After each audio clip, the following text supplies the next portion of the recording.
ముఖ్యమంత్రి చంద్రబాబు కీలక నిర్ణయాలు తీసుకుంటున్నారు. కొత్త ప్రభుత్వంలో అమరావతి పోలవరం తన ప్రాధాన్యత అంశాలుగా చంద్రబాబు వెల్లడించారు. అమరావతి తొలి విడత నిర్మాణాల కోసం 38,000 కోట్లు అవసరం అవుతుందని అంచనా వేస్తున్నారు. అయితే రాష్ట్ర ఆర్థిక పరిస్థితి ఆశాజనకంగా లేదు.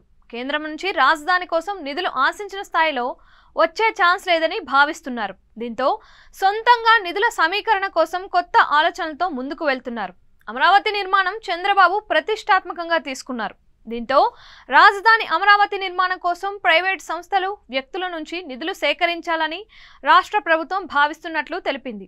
ఇప్పటికే బ్యాంకుల నుంచి భారీగా రుణాలు తీసుకొని ఉండడంతో మళ్లీ వాటి నుండే నిధుల సమీకరణ దాదాపుగా సాధ్యం కాదన్న అభిప్రాయం ప్రభుత్వ వర్గాల్లో వ్యక్తమవుతోంది. దీంతో ప్రత్యామ్నాయంగా ప్రైవేటు పెట్టుబడుల అంశం ముందుకు వచ్చింది. నిధుల సమీకరణలో ఎన్ఆర్ఐలకు పెద్దపీట వేయనున్నట్లు సమాచారం. వారి సహకారం తీసుకోవాలని భావిస్తున్నారు. అదే సమయంలో సింగపూర్, అమెరికాతో పాటు పలు ఇతర దేశాలకు చెందిన సంస్థలతో కూడా చర్చలు జరపాలని ప్రభుత్వం భావిస్తోంది.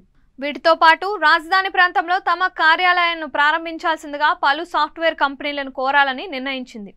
ఈ రెండింటి కోసం పురపాలక శాఖ మంత్రి నారాయణ ఆధ్వర్యంలో ఒక కమిటీని సాధ్యమైనంత త్వరగా ఏర్పాటు చేయనున్నారు. గతంలోనే అమరావతిలో ఏపీఎన్ఆర్టీ భవనానికి రాయపూడి వద్ద స్థలం కేటాయించారు. దాని ద్వారా కూడా ఇప్పుడు నిధుల సేకరణపై దృష్టి సారించినట్లు తెలిసింది. పెట్టుబడులకు సంబంధించిన కంపెనీల వివరాలను ఇప్పటికే సిఆర్డీఏ సిద్ధం చేసింది.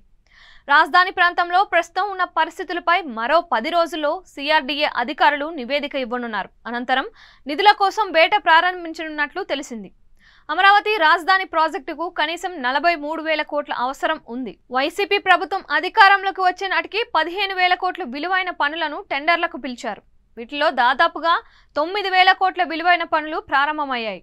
కొన్ని పూర్తయ్యాయి, కొన్ని మధ్యలో నిలిచిపోయాయి. ఇప్పుడు అమరావతిలో అసంతృప్తిగా ఉన్న ప్రాజెక్టులు పూర్తి చేయాలన్నా, కొత్త పనులు ప్రారంభించాలన్నా కనీసం 10,000 కోట్ల రూపాయల అవసరం ఉంటుందని భావిస్తున్నారు.